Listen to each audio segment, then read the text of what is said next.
Ela vem pro baile de shortinho, prende meu bumbum. Baile de shortinho, prende meu bumbum.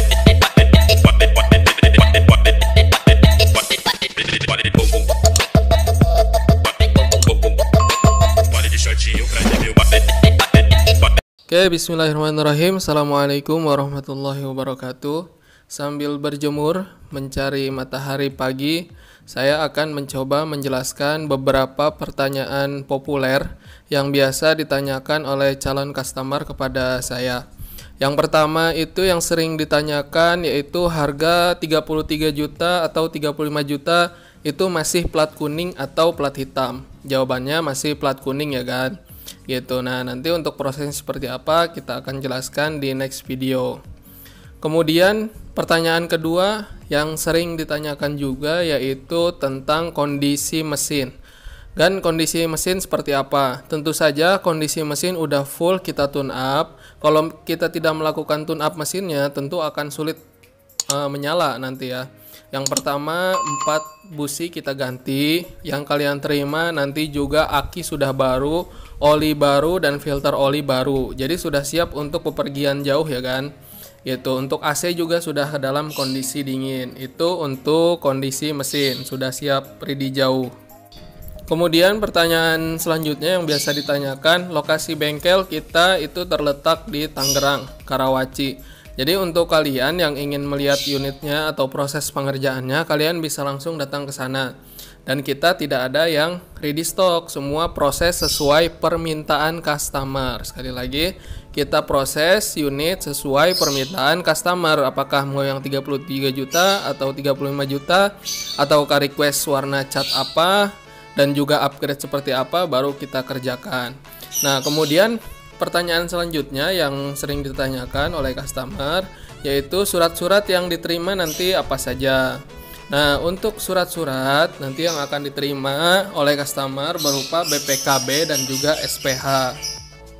Untuk surat-surat semua sama untuk di seller manapun. Yang disediakan itu adalah BPKB dan SPH karena dari pihak ekspresnya hanya memberikan itu. Kemudian STNK seperti apa ketika mau memproses balik nama, nanti STNK bisa dibuatkan surat keterangan kehilangan dari kepolisian. Kemudian pertanyaan selanjutnya yang paling populer juga ditanyakan yaitu biaya proses balik namanya itu seperti apa.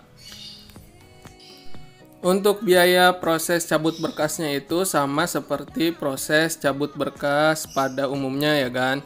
Jadi walaupun agan membeli mobil bekas apapun yang masih statusnya atas nama pemilik sebelumnya, tentu agan akan melakukan yang namanya proses cabut berkas atau balik nama.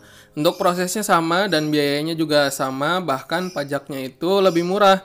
Untuk pajaknya bervariasi, ada yang mati 1 tahun, ada yang 2 tahun, dan itu kisaran rata-rata untuk proses cabut berkas itu 2-3 juta kalau misalkan agan mengurusnya sendiri. Tapi bisa juga kita bantu melalui biro jasa.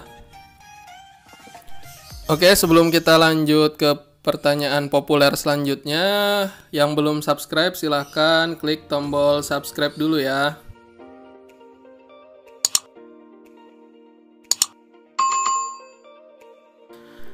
Terima kasih untuk yang sudah menekan tombol subscribe. Nah, jadi untuk pertanyaan populer yang paling sering ditanyakan juga yaitu proses pengerjaan. Untuk proses pengerjaannya kita menyesuaikan sesuai dengan permintaan customer. Nah, misalkan untuk proses standar itu kita biasanya 2-3 minggu. Apabila ada tambahan-tambahan yang lebih, misalkan perubahan warna cat dan lain sebagainya, itu bisa memakan waktu tambahan sekitar 1 minggu. Jadi, estimasi standar itu pengerjaan 2-3 minggu ya kan. Setelah selesai pengerjaan, kita akan melakukan proses pengiriman. Apabila agan tidak mau mengambil sendiri unitnya, kita bisa kirim ke seluruh Indonesia. Untuk biaya pengiriman, agan bisa cek di Google. itu bisa lebih murah. Kemungkinan di kita bisa lebih murah, tapi tidak akan jauh beda dengan harga pengiriman yang ada di Google. Jadi untuk pengiriman kita bisa ke seluruh Indonesia. Nah, nanti untuk penyerahan surat-surat setelah unit diterima oleh agen semua, baru nanti kita akan proses surat-suratnya kurang lebih 2-3 minggu. Nah, pertanyaan yang terakhir ini yang paling penting ya kan. Prosedur pembayarannya seperti apa? Sebenarnya sama semua prosedur pembayarannya. Baik itu agan mau ngambil unit mobil baru di showroom ataupun agan ngambil di kita. Jadi yang pertama adalah pembayaran DP. Tentu saja DP ini untuk mengikat kita melakukan pengerjaan proses sesuai kemauan agan dan juga supaya ada kenyamanan dan keamanan di pihak kita juga ya kan. Jadi proses DP setelah membayar DP kemudian akan kita kerjakan unitnya. Setelah unit selesai akan dikirimkan ke rumah atau agan bisa mengambil sendiri ke bengkel dan melakukan pelunasan. Apabila BPKB dan SPH-nya belum ready, akan masih bisa menahan uang kita sampai BPKB dan SPH-nya ready, tetapi unit sudah bisa digunakan oleh agan. Seperti itu ya untuk proses pembayarannya. Kita juga menyediakan rekening bersama gitu. Kalau misalkan agan ingin menggunakan rekening bersama, oke. Gitu. Jadi kita saling kepercayaan aja ya kan. Gitu. Kita percaya dengan pembeli, pembeli juga percaya kepada penjual. Untuk penjual Toyota Etios Liva ini bukan cuma pihak kita ya, sudah banyak sebelum kita yang menjual unit-unit Toyota Etios Liva ini juga sama prosesnya seperti itu, tidak ada perbedaan. Semua dari awal, proses pengerjaan, proses pembayaran, dan lain sebagainya itu hampir semua sama, hanya memang harga di kita itu lebih murah sedikit dibandingkan di bengkel-bengkel lain ya kan, untuk harga dari sisi harga. Nah, itu pertanyaan-pertanyaan populer yang paling sering ditanyakan oleh customer.